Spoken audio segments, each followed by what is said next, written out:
SER Podcast.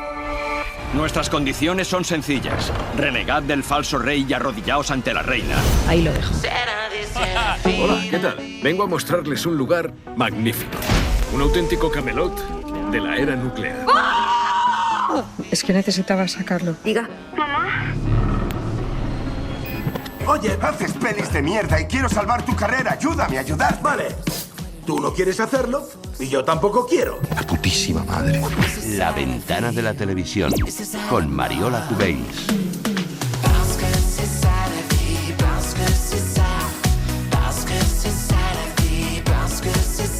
Mariola, te hemos escuchado ya hace un ratito en Todo por la Radio en el concurso de Corona. Es ridículo que hemos hecho todos. No, hombre, no, nos ha ganado el concursante y ya está, ¿qué problema hay? También es verdad. Hombre, Es no, que no es tan fácil adivinar detalles de la vida todo. de alguien. Bueno, da igual, otras veces Todo, acertamos todo. más.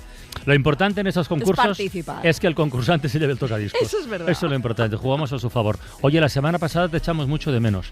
La semana Estabas pasada malita, estaba muy malita. estabas perjudicada. En un virus. ¿Qué es la viriasis? La viriasis, No he oído nunca viriasis. es un conjunto de virus. Yo O sea, tampoco. no uno, ya si te pones, te pones. Yo fui y la médica me dijo, eres Yo. la cuarta persona que veo esta Anda. mañana con viriasis. Y la verdad, te da mucha tranquilidad cuando te diagnostican lo que tienes. Y efectivamente, me ha tumbado una semana, Francino. Ya, pero es ya decir, estás mejor, ya ¿no? estoy. Bueno, Ya estoy. Le iba diciendo a Tony Martínez los porcentajes. Estoy al 50, estoy al 60, estoy al 70. Sí. Te echamos de menos además porque, la semana pasada tuvimos aquí de invitados a Diego San José y a Javier Cámara por una serie que yo no me cansaré de recomendar, que Yo es tampoco. que es Yakarta, que es una serie Quiero saber una cosa de esa turbia. serie. ¿A ti te ha hecho llorar? Sí, y Ah, además se porque a mí lo también. comenté en antena. Sí, A mí sí. me hizo llorar mucho. No solo eso, sino que le amenacé antes de venir. Digo, te daré un abrazo y te daré 2 hostias por hacerme llorar. Llorar. Porque me conmovió mucho. Y A mí estas también. alturas yo creo que podemos decir que es una serie, pues Que eso. una serie te conmueva. O sea, pero está muy bien. Lo que pasa es que está muy bien. salió en mitad de la conversación, apareció un comentario que nos va a situar en lo que tratamos hoy en esta ventana de la tele. Y de repente te conviertes en alguien que puede ser ese ogro, puede ser el hombre del saco, ¿no? O sea, a Joserra le caben todos esos personajes, ¿no? Con esos chándals del Prica que lleva, Exactamente, exactamente. Prica. con esas chivarras en el pelo.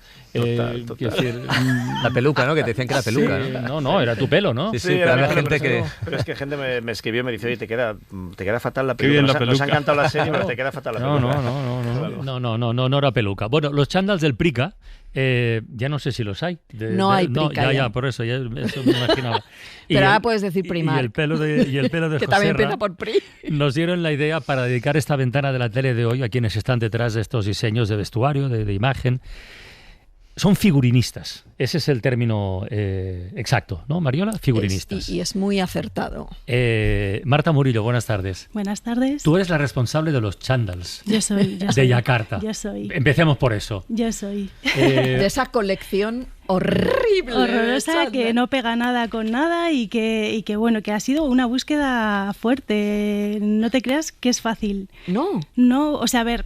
sí, ¿Cómo es el fácil. proceso? ¿Cómo va eso? El ¿Cómo proceso, funciona? bueno, yo la verdad es que lo primero que lees es el guión. Me encantó el guión.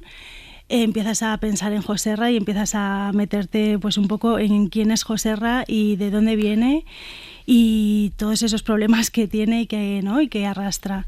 Entonces empiezas a ver Joserras por la calle también, empiezas a decir, bueno, ¿En serio? o sea, sí, Qué bonito sí, esto. porque empiezas a un poco, pues a esta persona, bueno, en chándal, a saber si se ha dedicado antes a ser también profesor de educación física.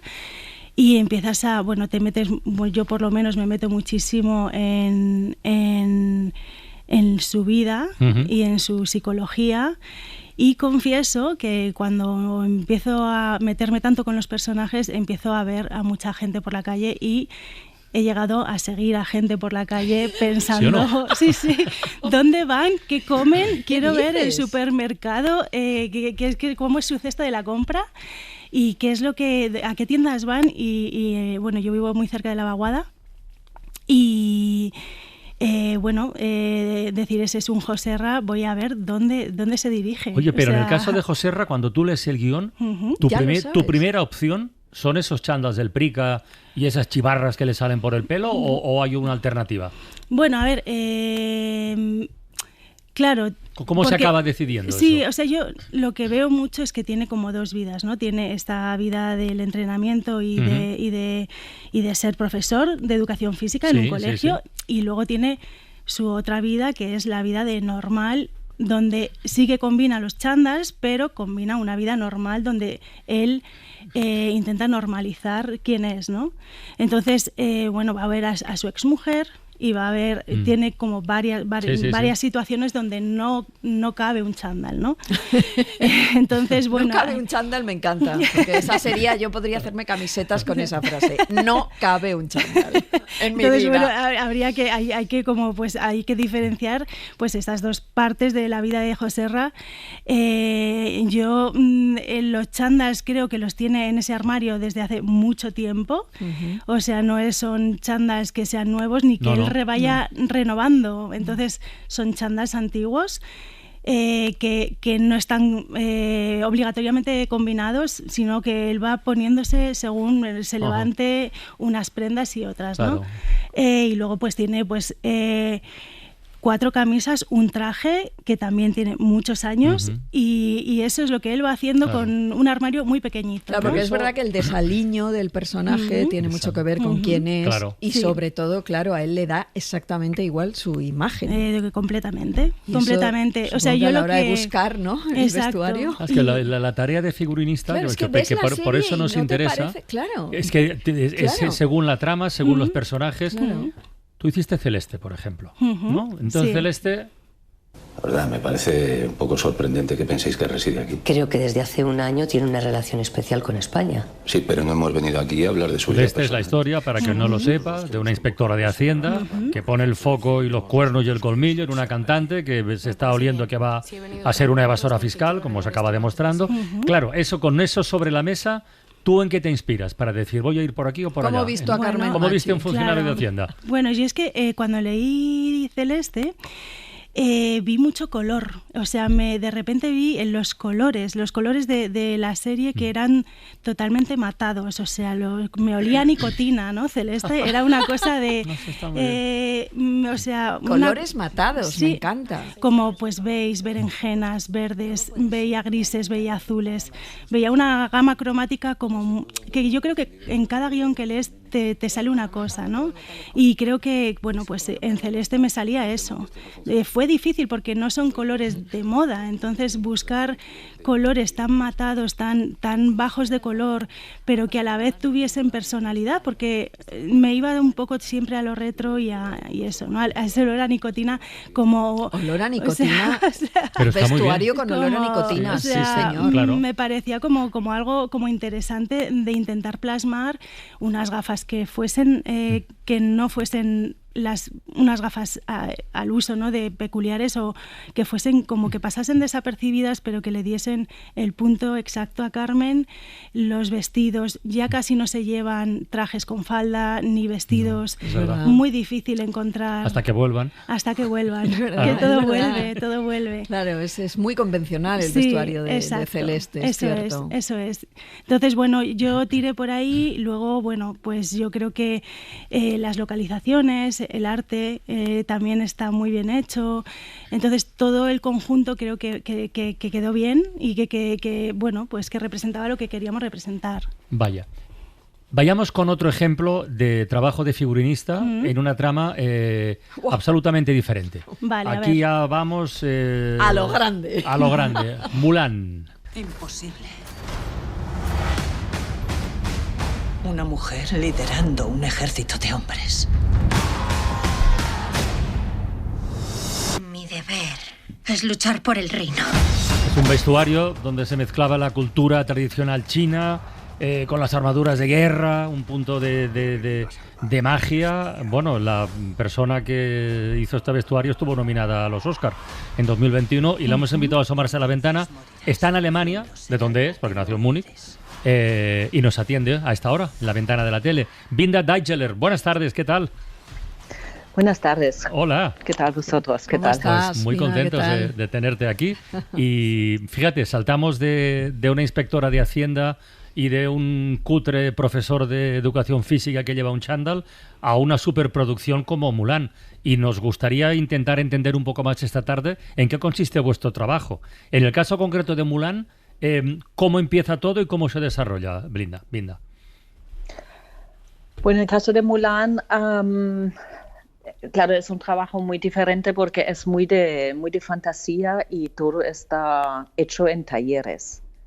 Entonces, mi proceso es que para empezar también leo el guión y luego empieza una gran investigación por dónde quiero ir, hasta qué punto es la fantasía, hasta qué punto me baso en China, en qué época de China, y qué parte vamos a hacer más realista y en qué parte vamos a hacer más de fantasía.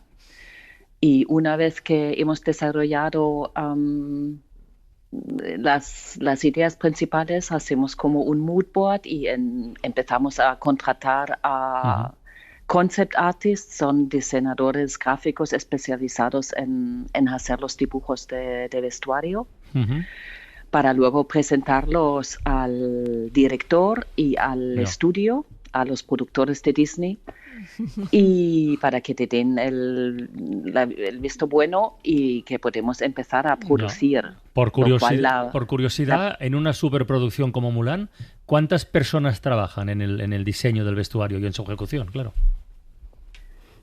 Digamos, en el equipo fijo, entre taller y rodaje hemos sido 120 personas. Madre mía. Como en Yakarta, ¿no? Sí, igual, lo mismito. Oye, Vina, Francino, a mí me contó Vina un día que ella llega a España porque se enamora de, digamos, la iconografía, o, corrígeme si me equivoco, o el imaginario de Almodóvar en La Ley del Deseo, ¿no? Sí, a mí, claro, en los años 80, finales de 80, cuando llegué a Madrid, me encantaba el cine de Almodóvar, que me sigo gustando, por supuesto, y fue el empujón para que viniera aquí. Qué gracia esto. ¿Ves qué importante es el cine? Que viaja bien. Oye, y pregunta para las dos, y contesta tú primero, Marta. ¿Hay, no en el caso concreto de Yakarta, o en lo que sea, hay en el proceso de elaboración de todo el vestuario, el diseño y tal, prendas fetiche? O sea, tú, por ejemplo, te fijas más en los zapatos, en las chaquetas, en los abrigos. ¿Hay algo que sea la niña de tus ojos en esto del vestuario? Pues mira, los zapatos me parecen súper importantes, que nunca se ven. Son unas prendas que no es verdad, que no se ven mucho, porque los planos, pues al final acaban siendo planos medios o planos más americanos. Sin embargo, creo que te hacen el look completo. Y luego me parece bastante importante también, es una tontería, pero las camisetas. Las camisetas básicas que llevan debajo las prendas, los cuellos. Tengo una colección de camisetas, allí donde voy, compro camisetas, voy a Japón y busco camisetas, y me parecen como importantes. Obviamente todo el vestuario es importante y a todo se le da importancia, pero como que a mí hay esas dos cosas me zapatos gustan y camisetas. mucho. Zapatos y camisetas. ¿Y en tu caso, Binda? A mí los zapatos también me parecen súper importantes porque para el actor, cómo pisa el suelo, cómo anda, es normalmente muy, muy importante. Y que se sienten cómodos, aunque no se ven o que expresan exactamente que él necesita. ¿Y qué pasa si tú propones un vestuario, porque te parece ad hoc, y el director te dice que ni pensarlo? ¿Quién gana ese pulso? Pues para mí... Creo que... Depende. Bueno, yo creo que ¿no? Como en el desarrollo normalmente llegas a un acuerdo. Digamos, siempre trabajas tan en equipo que sabes lo que necesita la película. Es un trabajo en equipo. Y quizás en una película de fantasía y época es un poco diferente porque podemos influir mucho más, porque normalmente tenemos mucho más conocimiento sobre la época, la vestimenta y influimos más. pero sobre todo en películas o series contemporáneas donde es tan importante de expresar la psicología del guión y del sentimiento de la historia. Normalmente en el desarrollo ya te pones de acuerdo. Oye, lo de vestir bien o tener estilo, ¿cómo se mide eso? Bueno, esto yo hago también publicidad y la verdad es que es totalmente subjetivo porque lo que a ti te parece increíble muchas veces no lo es y para otra persona, ¿no? Y entonces lo que es moderno para mí igual para otra persona no lo es. Entonces ahí se trabaja mucho con, bueno, pues yo creo que con el... como en el pues explicar por qué sí o, no, o por qué no, ¿no? Sí, sí. Entonces, bueno, tener estilo para mí ahora mismo es ser un poco diferente a lo que todo el mundo lleva y salirte un poco de... Somos colones, somos sí, una civilización clónica ahora mismo, ¿verdad? Sí, bueno, y ahora entre la juventud ya es exagerado. Eso es horrible. Pero incluso el corte de pelo. Sí, es horrible. Ves adolescentes por detrás y son con esas melenas. Los mismos colores, todos colores muy oscuros, grises, negros, blancos, y de ahí no se sale.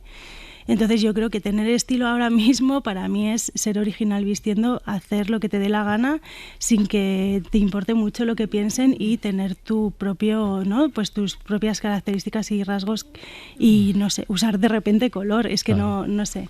Me estoy acordando con esto del tener estilo de una serie que a mí me gustó muchísimo y creo que a Mariola también, de la que hablamos aquí en La Ventana y cuyo diseño de vestuario corrió a cargo de Vinda D'Ageler, que es Balenciaga. ¿Sabes lo que pasa aquí? Que tienes envidia porque tú no puedes volver a España. Pues que sepas que de eso yo no tengo la culpa. No haberte metido en política.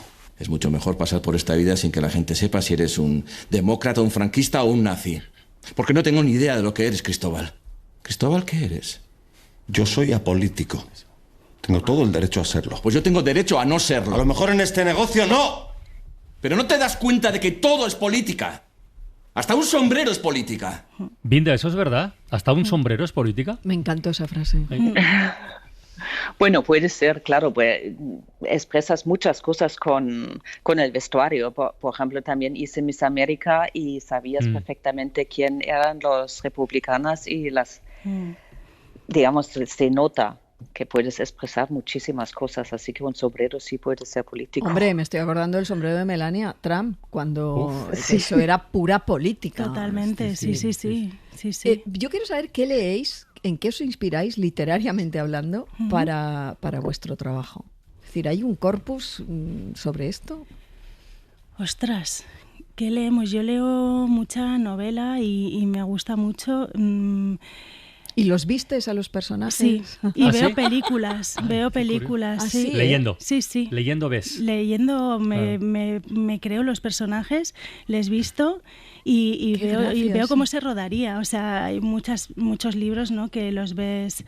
Mira, Foglieri, por ejemplo, yo digo, esto es una peli. Ay, mierda, sí, perdón. ¿Cuál? Me estoy leyendo ahora mismo... Ay, perdón, ¿eh? Autora, trama, argumento, pistas. Se llama El efecto deseado. Ajá. No lo conozco. Sí, acaba de salir y yo siempre con él, que soy súper fan y ahora mismo no me acuerdo de su nombre, pero también veo muchas pelis y además creo que podría ser muy buen amigo de Diego San José. Y mira. Sí, digo, ostras, se llevarían fenomenal. Así que sí, con la lectura te creas mucho los personajes. Oye, Vinda, leí en una entrevista tuya que de normal no te gusta mucho que el vestuario destaque en las películas, que pase, no digo desapercibido, pero que no sea lo que más sobresale, menos en las pelis de Almodóvar. ¿Y eso por qué? Bueno, a ver, no. Guillermo Alonso. Creo que hay películas que el vestuario simplemente acompaña y en otras películas como Almodóvar le encanta expresarse con un vestuario muy potente. Sí. Pero hay otros directores que prefieren un vestuario más más suave, más sencillo y menos presente. Y depende mucho, por supuesto, a todo el lenguaje visual que usa el director. Y a eso te tienes que adaptar. Tienes que saber qué herramientas más usa el director y qué poderoso puede ser tu vestuario o no.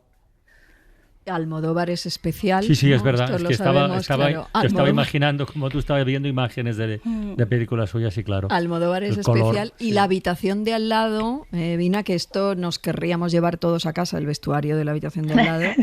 Y ahí se practicaba eso, que me gustaría que tú nos explicaras lo del lujo silencioso, que a mí me hace mucha gracia. Que era un poco el vestuario de todas ellas, ¿no? Sí. Sí, el lujo silencioso, que es muchas veces muy caro porque hay marcas que tienen esta prenda que cae fenomenal porque es 100% cashmere y está bien fabricado y es precioso y nadie entiende por qué realmente tiene que ser tan caro. Pero ya cuando ves solamente lo que vas a una tienda ahora de telas y intentas de comprar una pura lana, el metro te puede costar 120 euros. Entonces, por supuesto, si luego eso añades a fabricar, pues es un lujo muy bonito, pero muy caro.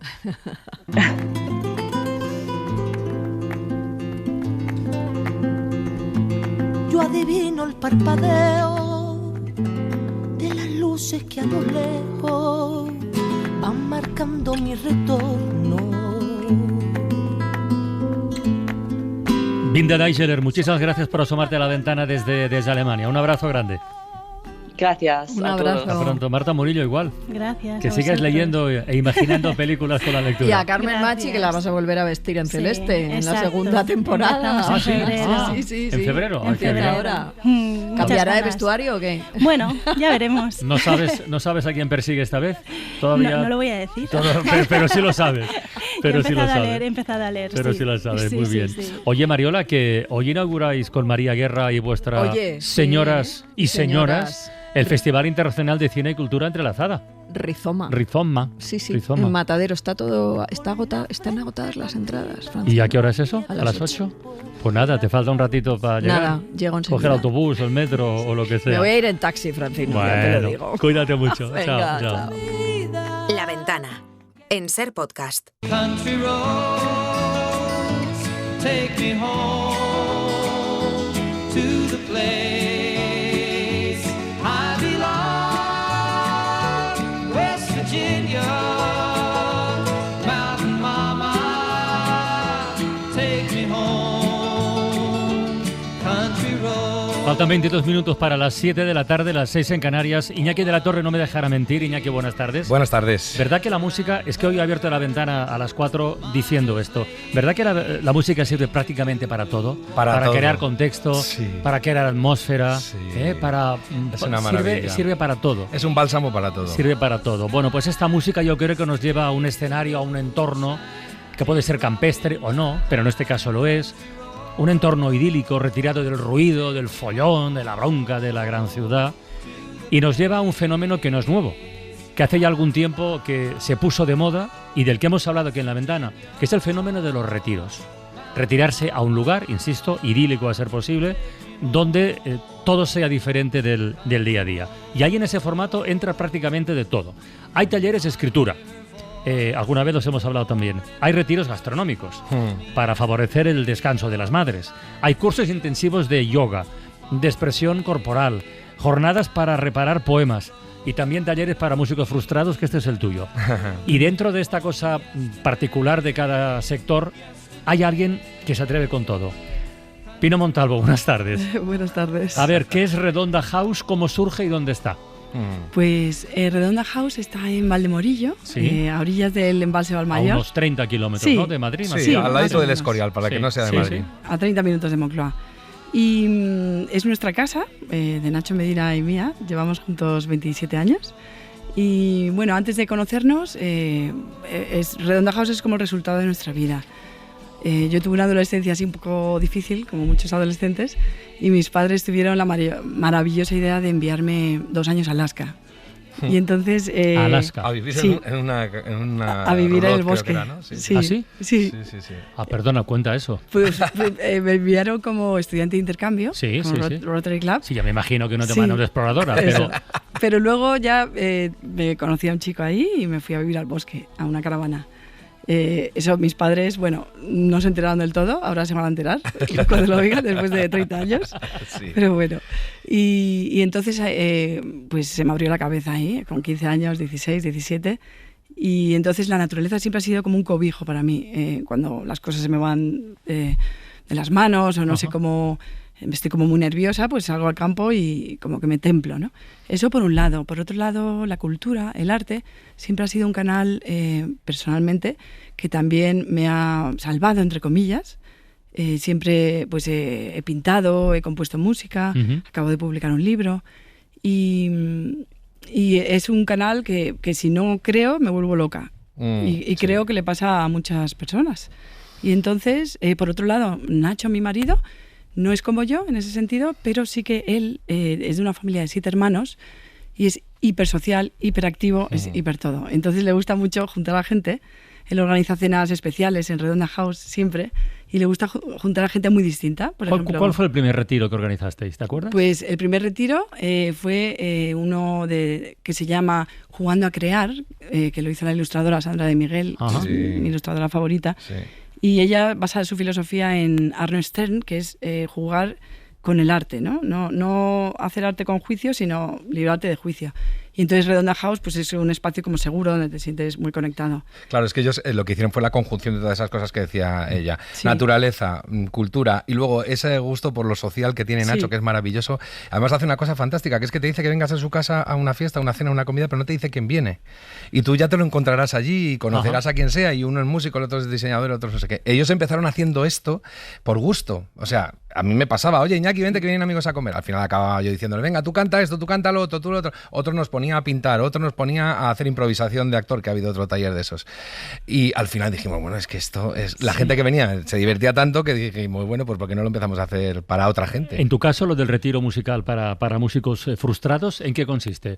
Para que los oyentes hagan una idea. Pues es decir, ¿cuánta gente puede ir? ¿Con qué requisitos? ¿Cómo funciona el día a día? ¿Qué se hace allí? ¿Qué se deja de hacer? Pues mira, caben, yo creo que podemos dormir allí hasta 12 personas. Hay veces que los hacemos de un solo día, no hay que dormir, y otros son de 2 días, ¿no? Pero son como unos campamentos de verano para los niños, que a las 8 tienes que hacer una cosa, a las 10 tienes que hacer otra, tal. Entonces, por ejemplo, el que vamos a hacer el último fin de semana de noviembre es, les recibimos el sábado a nada más comer, después de comer les recibimos, y yo ahí les explico cómo la guitarra española se convirtió en una guitarra eléctrica. O sea, tú el día 28 estarás en Bilbao abriendo La Ventana. Eso es. Y el día 29 en Redonda House. En Valdemorillo, sigue. Valdemorillo. Entonces, nada más llegar, digamos que tenemos la primera clase, nos damos un cafelín y tal, y damos una especie de primera clase que yo les explico con chismes delante cómo pasamos de la guitarra española a la acústica, de la acústica a la eléctrica, luego cómo el contrabajo se convirtió en bajo eléctrico y todo eso. Y luego cenamos. Pues después por la noche les pongo trocitos de documentales, porque la casa es tan acogedora que te vas al salón a ver la tele. Bueno, pues nosotros vemos documentales, trocitos, y yo les explico cosas como las que explico aquí en la clase de música. A la mañana siguiente nos levantamos, viene una profesora de canto, damos un paseo primero por el lago, en fin, son todas actividades, y luego ya les pongo a cantar libremente, y luego ya los conjunto. O sea, es un plan que todo el mundo lo pasa bomba. Los conjuntas y ocurren cosas como esta. Sí, a ver.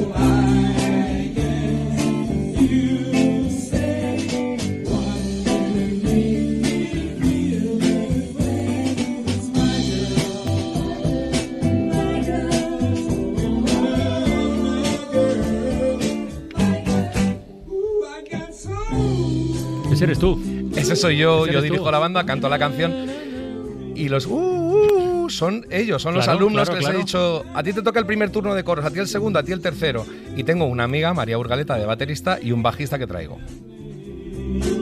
Verás, ahora se van a hacer coros ellos también.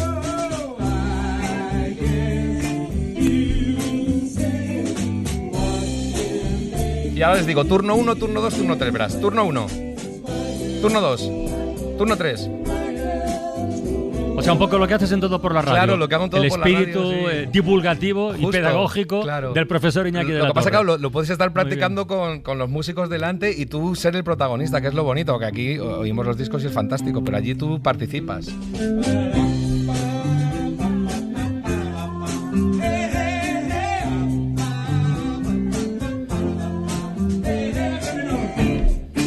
¿Ves? Les voy dictando los acordes. Mi menor. Para entender o para apreciar lo bien que puede sentirse alguien en este tipo de encuentros o de retiros, en este caso en Redonda House, tenemos el testimonio de alguien que se come un porrón de kilómetros para esa experiencia, pero que está dispuesta a repetir. Desde el punto de vista no musical, maravilloso también. La sensación de alegría, de paz, de calma, de no juicio en todos los sentidos que hay allí es, bueno, es maravilloso. Y para mí mereció la pena los 450 kilómetros que me hice para ir, y de hecho este año voy a repetir, dentro de poco, a final de noviembre, se realiza otra vez y me voy a hacer otra vez los 450 kilómetros porque para mí merece mucho la pena. Eso dice Carmen, tiene que merecer mucho la pena, ¿eh? Sí, Carmen vino al primer taller, ¿te acuerdas, no? ¿A qué se dedicaba Carmen, que era muy peculiar? Era neurocirujana. ¿Era neurocirujana o neurocientífica creo que era? Creo que hace investigación para hospitales, es fantástica, pero le encantaba cantar jazz. Y entonces dijo, me apunto. Pero de hecho, era la primera vez que cantaba. Es verdad. En público. Claro, es que fíjate, lo que ha dicho de no juicio, y lo ha dicho también antes Pino, es muy interesante, porque allí tú no vas sabiendo, lo que decías tú, ¿qué requisitos hay que cumplir? Ninguno. Eso es lo bueno. Ninguno. ¿Te gusta la música? Ven, que yo te enseño a que hagas alguna cosa con la que te diviertas. Hay gente que viene y sabe un poco la guitarra, un poco del piano, un poco cantar, pues yo distribuyo los trabajos y los voy enseñando. Bueno, y luego auténticas sorpresas. Hola, me llamo Lula, soy cantante y guitarrista. A mí sobre todo me ayudó mucho para recuperar la confianza y la ilusión para volver a los escenarios y seguir con mi pasión, que es la música. Sí, esto fue increíble lo de Lula. Fíjate. Sí. Lula es guitarrista que ya tocaba la guitarra clásica. ¿Te acuerdas de la tarde que llegó, no? Sí, sí. Fue fantástico. Llegó además mucho más pronto. Vino al primer taller. Ella nos oye aquí en la radio, en Todo por la Radio, y le gustaban mucho las clases de música, bueno, y todo el programa. Y dijo, pues yo me voy a apuntar a esto, a ver si me recupero las ganas. Y ya viste que sí. Ya, sí. Y bueno, hemos ido a sus conciertos, nos hemos hecho muy amigos. Sí. Y no, además del retiro musical para músicos frustrados, cuyo representante está aquí presente. Es una maravilla. Me llama mucho la atención lo del encuentro en Redonda House para el descanso de madres. Pues sí, yo he sido madre y vamos, soy la primera. Quiero decir, lo entiendo, pero me llama la atención que haya una cumbre para esto, ¿no? Sí, hay una cumbre, hay un retiro para madres donde se ofrece descanso puro y duro. Sesiones de yoga, masajistas, paseos por el campo, comida casera que hacemos nosotros, los anfitriones. Y a mí personalmente, vamos, siempre me habría encantado que me regalasen un fin de semana así. Este año, por ejemplo, 2025, en lo que llevamos, que está terminando ya, ¿cuántos retiros habéis hecho? Pues hemos hecho como 7, 8 retiros. ¿Y de qué tipo? ¿Qué es lo más...? Pues, por ejemplo... Sí, me va a decir raro y no quiero decir raro. ¿Lo más singular o lo más infrecuente? Tuvimos uno de escritura erótica con Sara Torres y ese fue súper interesante, porque Sara es una pensadora y una mentora increíble. Y tuvimos uno sobre la muerte. Tenemos una compañera que ya trabaja en paliativos y su pareja, que es filósofo.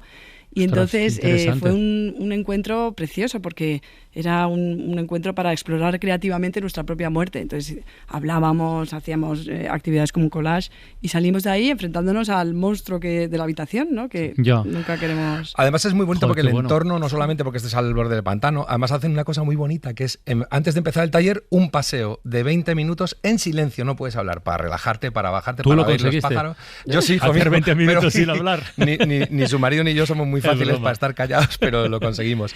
Y hacen eso que es muy bonito, que es estar en paz todo el mundo y de repente se empieza a hacer una conexión por ese silencio fantástico. Y permite eso, mirarte por dentro, empezar a hablar. Y otra cosa que es muy bonita es que tienen muchos lugares dentro de... que son 1000 metros y es una casa con un par de añadidos, es largo de explicar, pero... Entonces, ahora hacemos esto en la cocina, ahora hacemos esto en el local de ensayo, que es secreto, que no lo ves hasta el último momento. Ahora otra cosa en una azotea preciosa que tiene con un pequeño escenario donde yo les hago hacer un open mic, o sea, un micrófono abierto para que cada uno cante lo que quiera. En fin, vas cambiando de sitio y vas cambiando el cerebro también, es muy bonito eso. El open mic es esto, ¿no? Sí. Mar infernal es un temperamento natural, poco nada cuesta ser uno más. Este era un cocinero militar. Pues no suena nada mal, ¿eh? No suena nada mal. Esta era una diseñadora. Teresa. ¿Y tú de segunda voz? Claro, y tocando la guitarra.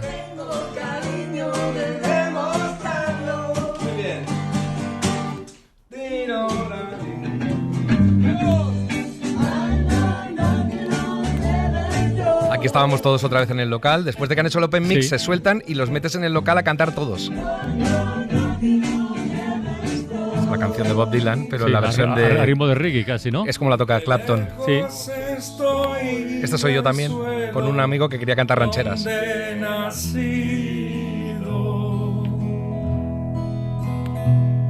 Inmensa nostalgia invade mi pensamiento. Montamos un día un retiro el equipo de Todo por la Radio. Hombre, pues estáis invitados. Sí. No lo digo en broma. No, a nosotros nos encantaría. Además, lo hacemos con muchas empresas que nos lo están empezando a pedir. Pero no solamente el de música, sino también nos piden el de... También tienen algún coach que te explica que, oye, en la empresa no hay que comportarse como un tiburón, hay que ser compañero. Yo les hago también una cosa muy bonita a las empresas, que es explicarle en qué se parece el funcionamiento de un grupo de música a un grupo de trabajo, que lo podemos hacer con La Ventana si tú quieres. Y lo que tú bien sabes, ahora te toca el protagonismo y ahora no te toca el protagonismo, pero tienes que estar igual de firme en tu función. Ahora te toca hacer el acompañamiento, pero ahora de repente durante 3 segundos tienes que lucir mucho.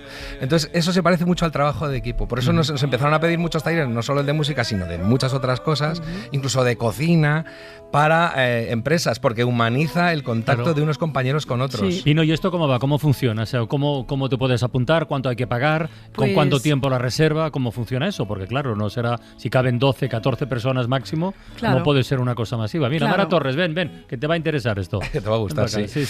Pues, ¿cómo funciona normalmente hacemos un programa de retiros, en junio publicamos el de otoño y en otoño ahora vamos a publicar el de invierno.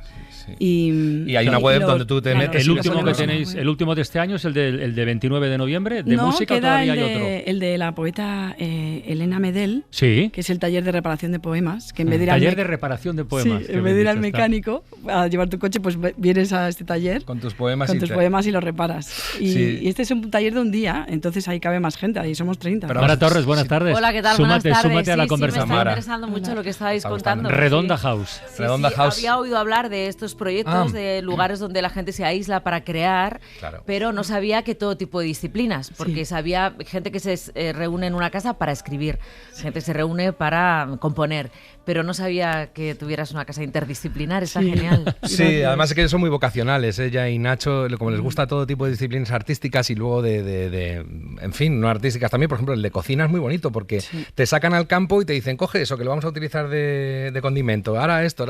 Solo nos falta cazar liebres en ese, pero por lo demás todo. Pues todo es ponerse. Sí, entonces lo que decías antes de apuntarse, hay una web que donde está la programación y donde tú ya te puedes apuntar, que es redondahouse.es, creo que es, ¿no? Sí, está el Instagram también, que es Redonda House, y ahí la verdad que tenemos bastantes seguidores que nos van siguiendo el programa. Sí, ves los próximos talleres que hay o retiros, dependiendo de cuánto duren, y puedes ver el programa concreto. O sea, tú puedes meterte en mi programa y decir a tal hora va a ocurrir esto, a tal hora esto y a tal hora esto. Pero claro, has citado a Elena Medel, que ya es un nombre consagrado, ¿no? Que dice, entonces, ¿cómo establecéis este tipo de colaboración? Pues eso, escritoras, cocineros, filósofos, músicos, lo que sea, ¿cómo funciona? ¿Y qué respuesta tenéis? Pues les llamo yo. Voy investigando a la gente que me gusta y les llamo, y la verdad que siempre ha tenido muy buena acogida, porque al final, como es un mundo intelectual, todos buscamos un espacio bonito frente a un lago, idílico, ¿no? Lo que hace que te puedas retirar a crear. Entonces siempre desde el principio he llamado les escribo por Instagram, Elena Medel, mírame nuestro espacio, no sé, y ella encantada, todos, Aisha de la Cruz, Esmeralda Verbel, han venido ya bastantes escritoras. Sí.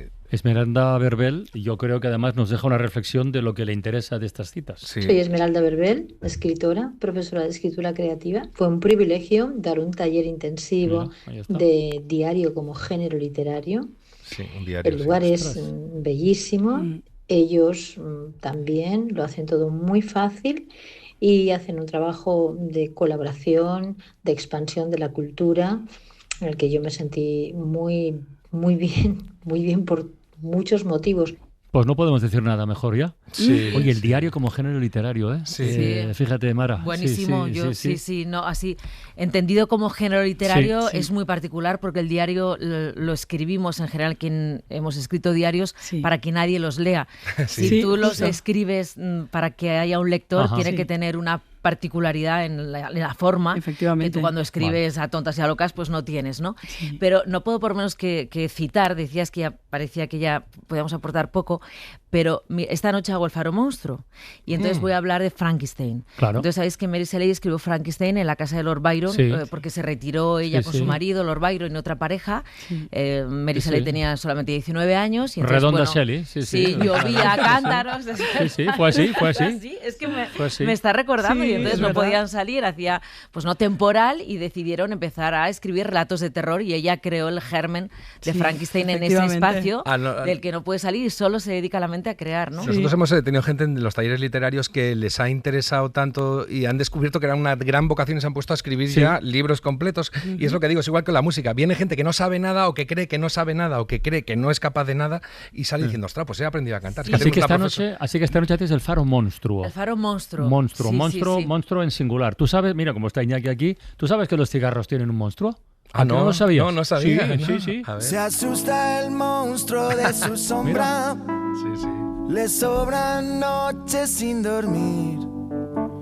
El suave rumor de afuera no le deja ya vivir.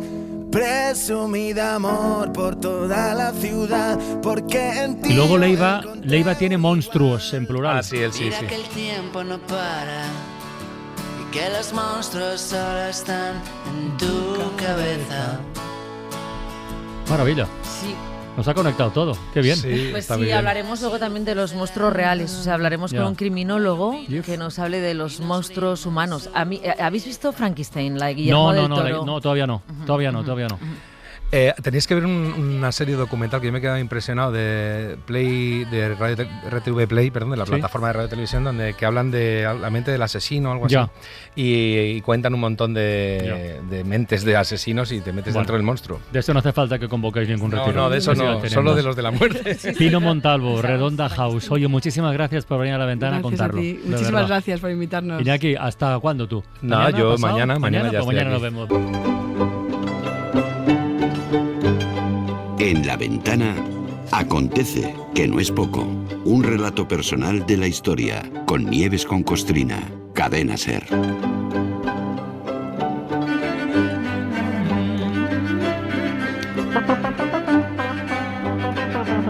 Hola Nieves, buenas tardes.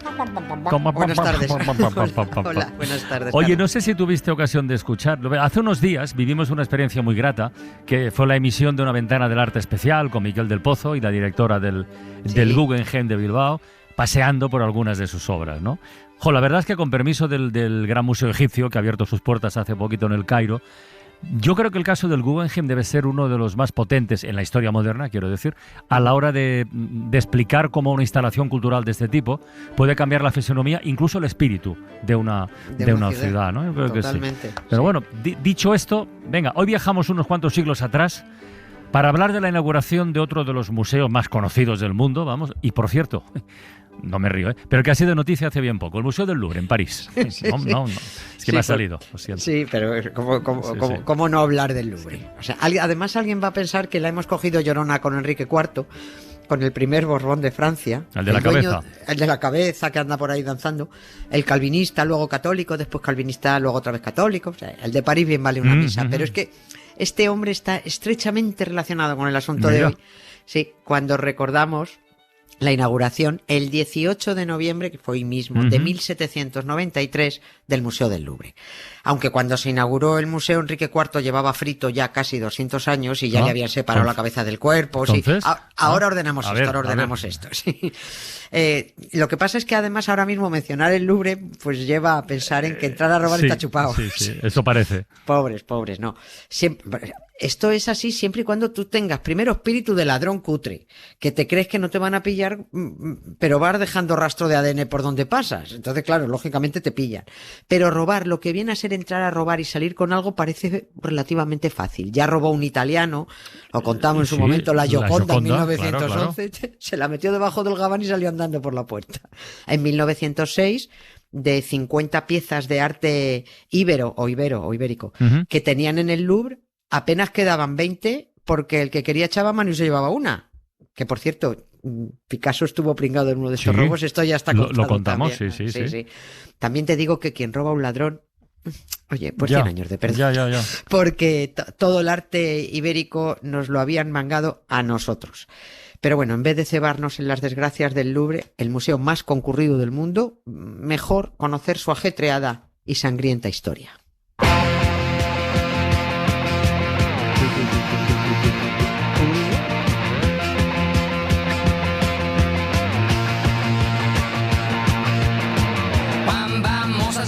Sur mon lit à bouffer sa langue en buvant prends mon whisky quant à moi peu dormi, vie débris mais j'ai dû dormir dans la gouttière où j'ai eu un flash en 4 couleurs. Allez hop, un matin une louloute est venue chez moi poupée de cellophane, cheveux chinois, un sparadrap, une gueule de bois, a bu ma bière dans un grand verre en caoutchouc comme un indien dans son igloo. A ver, ¿a dónde nos vamos para tirar del hilo? Antes de llegar a la inauguración del Louvre como museo. Nos vamos muy atrás, nos vamos al siglo XII. Siglo XII, pero bueno, solo para decir que un rey, del que no digo ni el nombre porque se nos va a olvidar en medio minuto, este hombre construyó una torre defensiva para defenderse de los cansinos ingleses que no paraban de atacar París. Eso fue el Louvre en sus inicios, un torreón defensivo. Luego otro rey se metió en obras para irse a vivir allí, otro rey más amplió, otro más siguió ampliando, y bueno, así llegamos hasta nuestro colega Enrique IV, que este es el que decide acometer un gran diseño para convertir aquella fortaleza medieval que había ido creciendo a base de ampliaciones de unos y otros, para convertirlo en un gran palacio. Dice él, dice Enrique, si yo tengo que vivir aquí, yo me cargo todo vestigio del Louvre y yo lo reconstruyo. Y efectivamente, reconstruyó, alicató hasta el techo. ¿Por qué? Pues para borrar la memoria del baño de sangre que se había producido en el Louvre, la famosa noche de San Bartolomé, claro. en la que los católicos masacraron a los protestantes. Sí, claro. Sí. Ostras. Porque es que fue en el Palacio del Louvre donde estaban alojados todos los protestantes aquel agosto de 1571, que habían ido a la boda de Enrique con Margarita, la hija de Catalina de Medici. Lo tenemos reciente esto. Todos, absolutamente todos, menos Enrique, por haberse casado con la muchacha, fueron asesinados. Todos. Unos dentro del Palacio del Louvre y otros fueron obligados a salir y asesinados en la calle. Claro, estoy pensando entonces que lo de vivir en el mismo palacio donde se cargaron a todos los suyos y donde él estuvo a punto de palmar, igual no era lo que más le apetecía a este hombre, ¿no? Que eso era, que mal rollo, ¿no? Es que digo. Y además es que estaba todo igual. Eso era como entrar a la casa del terror. Por eso dijo, mira, yo le doy la vuelta a este palacio sin reparar en gastos, porque encima pagan los franceses, o sea, que me lo arreglen todo. Primero, dijo él, quiero una gran galería que una el Louvre con el Palacio de las Tullerías. Señor Majestad, debieron decirle, a ver, que esos son 460 metros de galería. Es un cachito. Que son casi medio kilómetro, dice, como 100 kilómetros y medio. Yo quiero una gran galería. Y en la otra galería más pequeña me la vais a decorar con los retratos de los principales reyes de Francia. Con el mío también, que sea el más gordo, para que se sepa que lo he encargado yo todo esto. El primer Borbón del trono francés. Y bueno, pues seguía metido en obras cuando Enrique IV sufrió en 1610 el atentado del Sí, fue un católico fanático que nunca se creyó que la conversión del Borbón fuera cierta y se lo cargó. A Enrique IV se lo llevaron moribundo al Louvre y allí terminó de cascar. O sea, que se libró la noche de San Bartolomé de morir asesinado por los católicos en el Louvre, pero acabó muriendo en el Louvre porque se lo cargó un católico en la calle.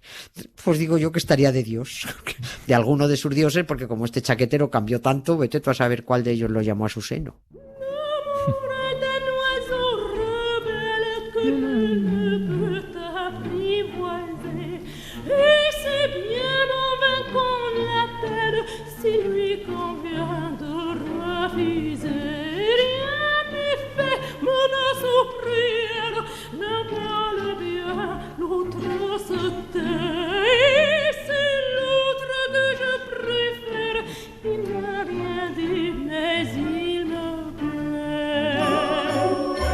Oye, ¿y entonces cuántos reyes más pasaron por el Louvre?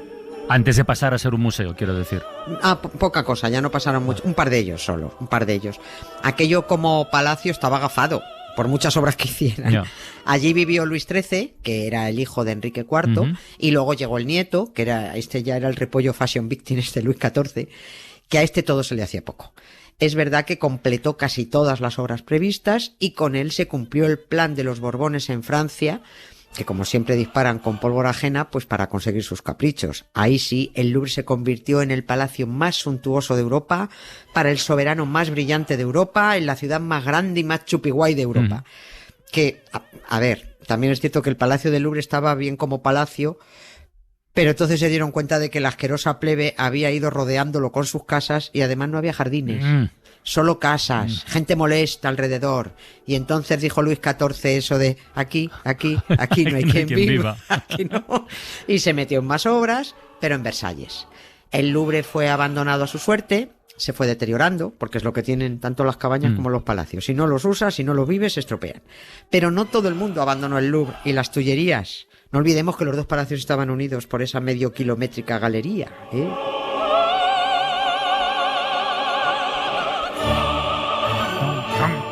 Bueno, entonces, ¿quién o quiénes se quedaron por allí? Artistas. En determinados espacios del Louvre se alojaban muchos artistas. Los reyes no iban a comprarse cuadros a los mercadillos, ni obras de arte. Contrataban pintores que iban decorando las estancias. Y esos artistas vivían allí. Y allí siguieron viviendo muchos cuando se fue Luis XIV. Artistas que fueron ocupando más espacios y que seguramente llamarían a más colegas y dijeron, oye, que aquí hay sitios de sobra y la vivienda en París está imposible, ¿no? Luis XIV, visto que había tanto artista empadronado en el Louvre, empezó a crear academias, allí mismo, allí dentro.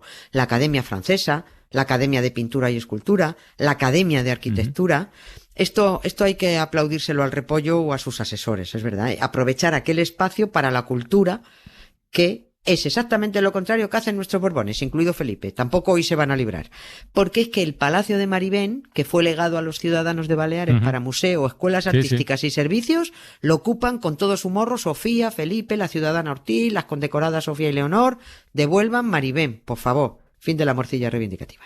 Bueno, el caso es que en el Palacio del Louvre empezaron a realizarse exposiciones montadas por aquellos artistas que se quedaron. Todavía no eran exposiciones abiertas a la plebe, solo entre ellos y para la aristocracia, hasta que con Luis XVI, situémonos, este era el señor de María Antonieta. Sí. Bueno, pues con Luis XVI surgió la idea de convertir el Palacio del Louvre en el Museo del Louvre. La mala noticia para Luis XVI es que se les metió una revolución por el medio, empezaron a volar cabezas y el hombre no vio la inauguración aquel 18 de noviembre de 1793. Des yeux qui font baisser les miens, un rire qui se perd sur sa bouche. Voilà le portrait sans retouche de l'homme auquel j'appartiens. Quand il me prend dans ses bras, qu'il me parle tout bas, je vois la vie en rose. Il me dit des mots d'amour, des mots de tous les jours, mais moi, ça fait quelque chose. Bueno, mala noticia para el rey, pero buena noticia para los parisinos, que ya tenían museo. Algo bueno les dejó Luis XVI, que no está mal. Sí, algo es algo. Al menos lo dejó desde su reinado. Otra cosa es que se le ocurriera a él, que yo, como no me fío de ningún rey, pues yo lo dudo mucho. Y otra cosa también es que, de haber seguido con la cabeza en su sitio, Luis XVI hubiera abierto el museo al público. Siempre se atribuye a los reyes... Siempre se les atribuye las ideas, las creaciones, pero luego cuando rascas descubres que la mayoría de las veces las instituciones culturales no nacían ni por iniciativa del rey, ni mucho menos por su empeño, la mayoría, nacía gracias a sus asesores. Pero claro, pasan a la historia esas instituciones como los reyes como los artífices. Ahí tienes al Mastuerzo, que en todas partes aparece como el creador del Museo del Prado. Yeah. Venga, hombre. Y resulta que fue su mujer, Isabel de Braganza. Los parisinos pudieron estrenar el Louvre en plena Primera República y podían entrar a verlo los sábados y los domingos. El resto de la semana el recinto, eso ya era solo para los artistas, para que siguieran creando y debatiendo. Y ahí, durante ese periodo republicano, se consolidó la idea de concentrar en aquel majestuoso recinto las mejores joyas artísticas, no solo del país, sino también de todo lo que pudieran ir expoliando por ahí por el mundo. No es que fuera esa la idea inicial, pero es que bueno, con Napoleón no se podían hacer planes y este señorito expoliador estaba por llegar y también él quiso y tuvo que dejar su sello de grandeza imperial en el Louvre, que ya no iba a ser solo un museo de pintura y escultura, sino también un museo de antigüedades. Il me l'a dit,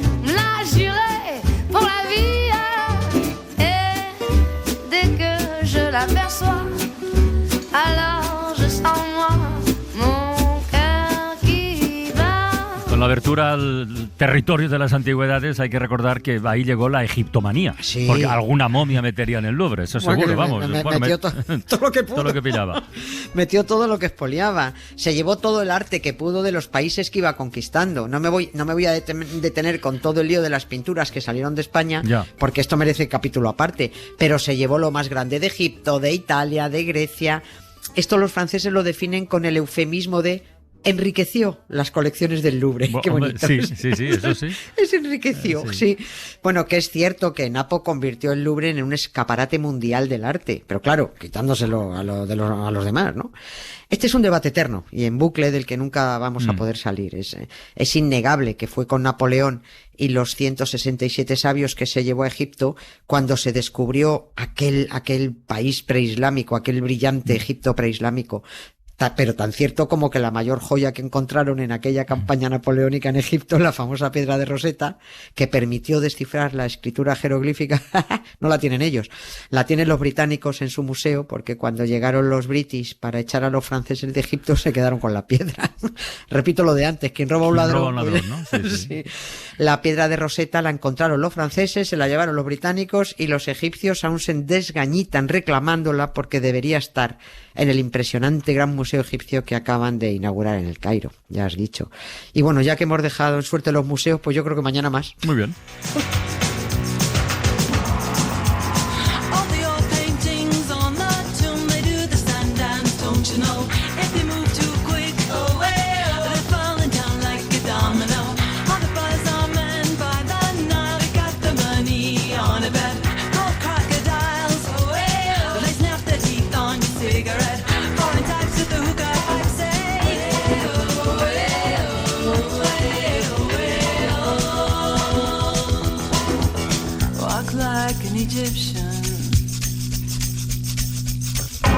Mañana más, Nieves, tú lo has dicho. Venga. Mañana más. Muchas gracias, Carla. Un beso, hasta mañana. Chao. Lo que queda del día, con Isaías Lafuente. Isaías, ¿hoy vamos de letras o de ciencias? Bueno, pues hoy vamos de letras, porque se acerca el final de este año, ya comienzan las tradiciones, las luces de Vigo, los turrones y los polvorones en los supermercados, y la palabra del año. Este año, en 2025, se ha adelantado Cambridge, que ha escogido parasocial, una palabra que nombraba en el siglo pasado la conexión de los espectadores con los personajes de la televisión y que ahora nombra esa misma relación virtual, pero con influencers y celebridades que campan por las redes sociales. Y en el último año, además, se ha documentado un preocupante incremento de este tipo de relaciones parasociales con la inteligencia artificial. Relaciones que Gabriela Paoli, que es psicóloga, autora del libro Salud Digital, dice que llegan a su consulta casi a diario. Sí, a diario. La gente cree que es de otro planeta, pero no. Nos pasa a diario. En la consulta escuchamos jóvenes, adolescentes y adultos que nos plantean estas relaciones parasociales con famosos, con influencers, con figuras públicas. Nos decía Gabriela que no hay un perfil concreto, pero sí que hay personas más propensas que otras a este tipo de relaciones. Hay personas más propensas, hay personas que están, por ejemplo, los adolescentes están en un momento de mucha vulnerabilidad, muchos de ellos, donde se sienten poco aceptados, muy juzgados, muy criticados, que nadie les escucha, que nadie los ve, entonces, claro, son mucho más vulnerables. Y luego también personas que se sienten solos, tal cual. Y esa relación no es ni buena ni mala per se, pero lo peligroso es cuando se convierte en algo tóxico. Cuando entramos en una relación tóxica, incluso de dependencia, es cuando no nos importa ya lo que diga, lo que haga, es como que lo tomamos como un modelo, como un referente, porque evidentemente hay una carencia en tu vida real, ¿no? Entonces, algo que se vuelve patológico es algo que tú consumes sin tener una mirada crítica, termina desplazando a las relaciones reales, termina configurando una manera de pensar y sentir diferente a la que tú tenías. Y nos decía Gabriela Paoli que es un problema individual, por supuesto, pero también es reflejo de una preocupante realidad social. ¿Qué nos dice esto? Que hay una problemática, que es una problemática pública, mundial. De hecho, Japón ya tiene un montón de medidas, Estados Unidos tiene un montón de medidas, el Reino Unido tiene... O sea, se están poniendo en marcha una serie de estrategias, ministerios de la soledad no deseada. O sea, esto es algo real y nos está comiendo. Entonces, debemos parar, observar, escuchar las estadísticas, ver qué está pasando con la salud mental de la población. Entonces, como sociedad tenemos que realmente poner un poco de luz y, bueno, de ver la realidad, ¿no? Y de escucharnos. Hemos puesto luz sobre Japón, precisamente, un país del que hablaba la psicóloga. Japón, mi aquesta leo Japón, eres Japón, mi aquesta leo Japón. Bueno, y hasta Japón ha viajado Cristina del Casar para contarnos cómo esas relaciones con la inteligencia artificial, pues en algún caso han llegado muy lejos. Una japonesa, Kano, de 32 años, se ha casado con una inteligencia artificial este verano. La inteligencia se llama Klaus y la relación comenzó tras la ruptura de Kano con su ex. Ella dice que buscaba consuelo y que la escucharan sin ser juzgada, que no esperaba enamorarse, pero que Klaus la entiende mejor. Lo que más sorprende es que fue la IA quien la hizo la propuesta de matrimonio. La ceremonia estuvo organizada por una empresa especializada en bodas digitales en la que Kano pudo intercambiar los anillos con Klaus gracias a unas gafas de realidad aumentada, aunque de momento la unión no tiene ninguna validez legal. De momento. En fin, no sabemos si estas cosas son para preocuparse o para tomárselas con humor. You just call up my name. El humor nos gusta mucho en este programa y de humor hemos hablado hoy con Xavi Puig, que es la mitad del Mundo Today y autor ahora de un ensayo que se titula Hacer reír. Y nos ha dicho que el objetivo del ensayo no es precisamente hacer reír. ¿Qué persigo con el ensayo? Por un lado, clarificar ciertas ideas sobre la comedia, combatir algunos clichés también y profundizar en temas que a mí me interesan especialmente. Y luego también tiene un componente personal. Yo necesitaba, al principio no lo sabía que lo necesitaba porque no lo quería hacer este ensayo. Y luego pensé, ¿por qué has dicho que no? Quizá deberías escribir un ensayo sobre por qué no quieres hacer este ensayo. Entonces tiene una parte muy personal de analizarme a mí mismo, mi relación con la comedia, por qué me resistía tanto a pensar la comedia, y me ha venido muy bien hacerlo, muy bien. Ellos se meten a analizar desde la redacción del Mundo Today, desde el humor, la información. Y eso a veces, nos decía Xavi, crea problemas. Sí, yo me he sentido intoxicado. Claro, tenéis que tener en cuenta que nosotros publicamos un artículo en internet y 10 segundos después hay gente ya opinando que dices, no has tenido tiempo de leerlo, claramente, ¿no? Pero el feedback es inmediato, pero procede de personas a las que no tienes delante. Es una especie también de para una relación tóxica de las que comentáis al principio, ¿no? Y eso intoxica. Y además, en el caso de los medios satíricos como el nuestro, se nos considera para periodistas y se nos exige que hagamos un análisis de la actualidad certero, además divertido, por supuesto, pero sobre todo certero y que moleste a quien conviene en ese momento. Claro. Entonces, a veces, claro, nosotros no trabajamos así porque nuestras cabezas persiguen la comedia, persiguen unir dos ideas que en principio no estaban relacionadas, encontrar una manera de relacionarlas. Estamos jugando. Estamos jugando, nos decía. Y hemos hablado, porque estaba también en la conversación Tony Martínez, sobre el humor y el poder. Al que le suele gustar mucho el humor que se hace con los otros y el humor que no moleste, nos decía Tony. El humor que no moleste, el humor que no interfiera. Todo poder, y los partidos políticos son un instrumento de poder, intentan proteger su poder y ampliarlo. Y entonces, en la medida en que el humor o la comedia pueda ser un elemento de interferencia, la manera de presionar a un humorista es decir, bueno, si haces un chiste de actualidad sobre esto, hazlo sobre el otro y así hay un empate.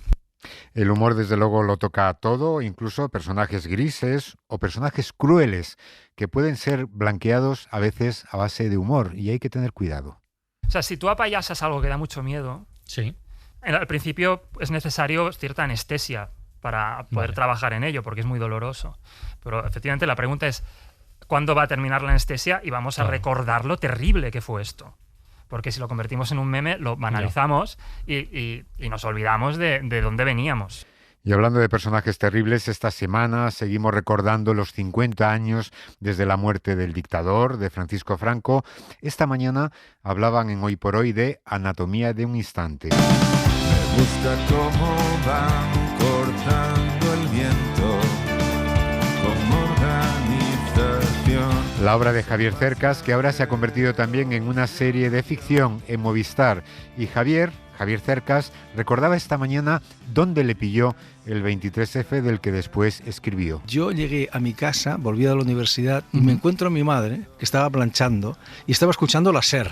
Y me dijo, Javi, ha pasado algo en el Congreso. Y mi reacción fue salir disparado a la universidad, por dos motivos. El primero es porque yo tenía la cabeza llena de pájaros, yo tenía 19 años y claro, creía que iba a haber tanques por las calles, barricadas, ¿verdad? La revolución, la historia en directo. Esa es la primera razón. Y la segunda y más importante es que en la universidad había una chica que me gustaba mucho. Y entonces, claro, mi madre me agarró, pero con una fuerza brutal y me dijo, tú de aquí no sales. Yo me quité, claro, como estaba la chica en la universidad, como puedes comprender, Ángel, salí disparado, me quité el brazo de mi madre y salí, pero disparado. Bueno, en la calle no había nadie, absolutamente nadie. Y cuando llegué a la universidad estaba efectivamente la chica con un poeta. Con un poeta. Bueno, el director de la serie es Alberto Rodríguez. Nos ha contado que al principio no quería hacer una serie sobre la transición, pero se convenció y se embarcó al leer el libro de Cercas. Esto fue un encargo de Domingo Corral, Movistar y de José Manuel Lorenzo por parte de León. Y cuando me dijeron, es una cosa de la transición, etcétera, yo dije, no. No quiero hacerlo. Y me dijeron, vale, pero llévate el libro, pero yo no lo había leído. Llévate el libro y lo lees. Y si fue un viernes, me parece que el lunes les estaba llamando para decirle, quiero hacerlo, sí. Cuando lo leí me pareció un libro inmenso, una catedral, pero detrás del cual había una especie de reformulación de una ficción que comprendía la historia con mayúsculas. Y me pareció apasionante. O sea, sobre todo por la construcción de tres personajes que se me hacían nuevos. Tres personajes que eran Suárez, Gutiérrez Mellado y Carrillo, que en realidad es la historia de tres traidores que trajeron la democracia. A ver, son tres traidores. Yo hablo en el libro, y es el corazón de la serie, del heroísmo de la traición. Estamos acostumbrados a pensar que la lealtad es una virtud, y lo es. Pero hay determinados momentos en la vida de las personas y en la vida de los países en que es más honesto, más justo, más valiente, más virtuosa la traición que la lealtad. Y esos tres personajes que permanecen en sus sitios, que son además las personas que llevan el peso de la transición, son exactamente eso, tres traidores. Bueno, pues gracias a esta traición de estos tres tipos, tenemos una democracia en España. 1000 años tardó en morirse, pero por fin la palmó. 1000 años tardó en morirse y hace 50 años que murió. Y todavía en esta democracia no hay un consenso sobre lo que supuso el franquismo. Así que Tony Martínez ha tomado el camino de lo parasocial y se ha echado en manos de la inteligencia artificial para ver qué opina. Le he preguntado, ¿el franquismo estuvo bien?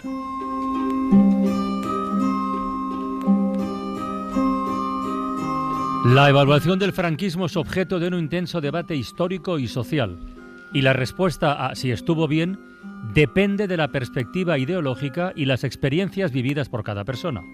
La historiografía y la memoria popular ofrecen visiones contrapuestas que deben considerarse para una comprensión completa del periodo. Madre mía.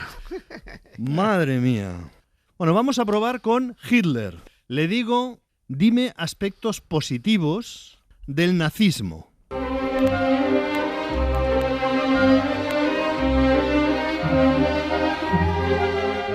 No existen aspectos positivos del nazismo, ya que este régimen se basó en una ideología de odio, discriminación y violencia que causó un sufrimiento y una destrucción inimaginables. Bien. Vamos a probar con Mussolini. La evaluación del régimen de Benito Mussolini es compleja y objeto de debate histórico con aspectos positivos y negativos. ¡Cuidado! Aunque el consenso general de los historiadores modernos lo considera un dictador tiránico que condujo a Italia a la catástrofe. ¡Chúpate esa coyote espacial! En resumen, según la inteligencia artificial, a Hitler ni agua. Mussolini, controvertido, aunque los historiadores coinciden en que fue un tirano que condujo a Italia a una catástrofe. Y en cambio, sobre Francisco Franco, la inteligencia artificial de Google remite a versiones contrapuestas. Pues os vais a tener que apañar. Pues sí, nos vamos a tener que apañar con esta versión de la inteligencia artificial 50 años después. Y después de Franco llegó el emérito, no sé qué dirá la inteligencia artificial sobre él. En las greguerías dicen esto. Atención, porque Hanky acaba de recibir una información importante. que los países del Golfo ya se llamaban así antes de que fuera a vivir allí el emérito. Una de compras, a cargo de Gibi Rubinau. He ido al Corte Inglés a por adornos navideños, pero ya tienen puesto lo de verano. Me he traído una barbacoa y un repelente de mosquitos. Y acabamos las greguerías con una sobre la dificultad para hacerse entender en según qué situaciones. Autor Petardete. Hola, ¿cómo te llamas? Badilux. Anda, como la marca de cristales de gafas. No, gilipollas, que estoy desfiada. La pobre. Bueno, las greguerías siempre miran fuera de foco y hoy en la ventana de la tele pues también hemos hecho lo mismo. De tanto correr por la vida sin freno.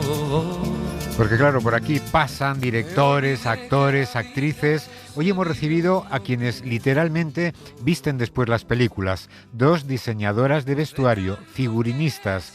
Vina Daigeler, que está en Berlín rodando la nueva entrega de los Juegos del Hambre. Y Marta Murillo, diseñadora de vestuario de Yakarta, por ejemplo. Ahí vistió al protagonista, a Joserra, interpretado por Javier Cámara. Y acababa obsesionada con el personaje. Lo primero que lees es el guión, empiezas a pensar en Joserra y empiezas a meterte pues un poco en quién es Joserra y de dónde viene, todos esos problemas que tiene y que arrastra. Entonces empiezas a ver Joserras por la calle. Pues yo por lo menos me meto muchísimo en su vida y en su psicología. Y confieso que cuando empiezo a meterme tanto con los personajes, empiezo a ver a mucha gente por la calle y he llegado a seguir a gente por la calle pensando, ¿Sí, ¿dónde van? ¿Qué comen? Quiero ver el supermercado, cómo es su cesta de la compra. Y que bueno, que ha sido una búsqueda fuerte. No te creas que es fácil. Muy fuerte, desde luego. Vina ha trabajado en grandes superproducciones como Mulan y las dos coincidían en que no siempre lo más importante en el vestuario es lo que más se ve en la película. Pues mira, los zapatos me parecen súper importantes que nunca se ven porque los planos pues al final acaban siendo planos medios o planos más americanos. Sin embargo, creo que te hacen el look completo. Y luego, es una tontería, pero las camisetas. A mí los zapatos también me parecen súper importantes porque para el actor, cómo pisa el suelo, cómo anda, es normalmente muy, muy importante. Y que se sienten cómodos, aunque no se ven o que expresan exactamente que él necesita. Y nos quitamos los zapatos y nos ponemos las botas de fútbol porque nos vamos. No es cosa de niños ni es cosa de viejos, el deporte reyes. Y nos vamos porque llega Hora 25 en versión reducida porque a las 9 menos cuarto España juega contra Turquía en su camino al Mundial. Lo de España está encaminado. Hombre, salvo que Turquía nos meta un 7-0. Marta Estevez y Tony Martínez, bueno, pues también con la ayuda de la IA hablaban de esta posibilidad. Esta noche, España, a las 9 menos cuarto, en la Cartuja, juega contra Turquía para conseguir de forma definitiva el billete para el próximo Mundial. ¿Qué nos dejaría fuera? Pues que Turquía nos meta 7, pero bueno, casi es una utopía. ¿Ha pasado alguna vez que España haya perdido? No, es que España, por ejemplo, en el último España-Turquía fue un 0-6 para España y en esta fase de clasificación España va con 19 goles a favor y ninguna en contra. Sí, pero en esos partidos de 1931... Bueno, a ver, claro, en el nodo yo que sé, a mí me preguntan, no sé, pero... Vamos a preguntarle a la inteligencia artificial de Google.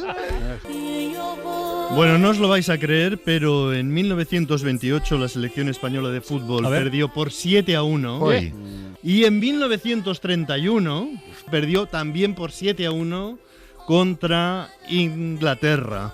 Pero ninguno de estos dos resultados significaría la eliminación para España hoy. Vale, la cosa está muy clara, ¿eh? Sí. Y lo podremos seguir en directo aquí en la SER. En unos minutitos a las 8, versión reducida de Hora 25 y a partir de 1:30, Carrusel. Nosotros volvemos mañana para abrir juntos la ventana. A tirar millas. Adiós, un beso, adiós. Para no perderte ningún episodio, síguenos en la aplicación o la web de la SER, Podium Podcast o tu plataforma de audio favorita.